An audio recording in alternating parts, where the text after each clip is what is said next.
सांप के अलावा अगर कोई जानवर जहरीला है होने की वजह से खौफ और दहशत की अलामत समझा जाता है तो वो बिच्छू है। और दुनिया में पाए जाने वाले बिच्छू जहर की शिद्दत के लिहाज से मुख्तलिफ किस्म के होते हैं।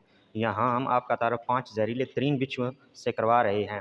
नंबर 1, फीड टैलेट मोटी दुम वाला बिच्छू। ये दुनिया का जहरीला तरीन बिच्छू है और इसका डंग इंसान को मिनटों में हलाक कर देता है। इसकी लंबाई तकरीबन 4 इंच होती है और ये आमतौर पर पत्थरों वगैरह के नीचे छुपे होते हैं।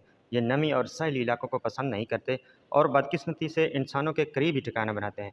ये ख़तरनाक बिच्छू Pakistan, Afghanistan, Iran, Iraq, Bahrain, Kuwait, Qatar, UAE, Oman, Yemen, Saudi Arab, Turkey, Bharat और मिस्र में आम पाया जाता है। 2, डेथ स्टॉक बिच्छू। जहरीला होने की वजह से इसका नंबर दूसरा है। ये सहराओं और खुश्क इलाकों में पाया जाता है। ये भी पाकिस्तान समेत मदरजा बाला ममालिक में पाया जाता है। 3, ग्रूमर बिच्छू। 4 से 5 इंच लंबाई का ये बिच्छू गहरा स्याह होता है जबकि इसकी टांगें सुर्खी माइल स्याह होती हैं। इसका शिकार 10 मिनट के अंदर हलाक हो जाता है। ये आमतौर पर जंगलों में पाए जाते हैं और इनके जहर का तरियाक नहीं होता। रेड क्लाम, सुर्ख पंजे वाला बिच्छू। इसे तंजानिया का बिच्छू भी कहा जाता है। इसके काटने से शदीद एलर्जी हो जाती है और बच्चों की मौत भी वाक़या हो सकती है। ये तंजानिया के जंगलात में पत्थरों के नीचे और दराड़ों में पाया जाता है। 5, अम्पायर शनशाह बिच्छू। इसका शुमार सबसे बड़े साइज़ के बिच्छुओं में होता है और ये 5 से 8 साल तक ज़िंदा रहता है। इसका जिस्म चमकदार होता है और ये मदरजा बाला किस्मों की निस्बत कम जहरीला होता है। ये ज़्यादातर अफ्रीका में पाया जाता है।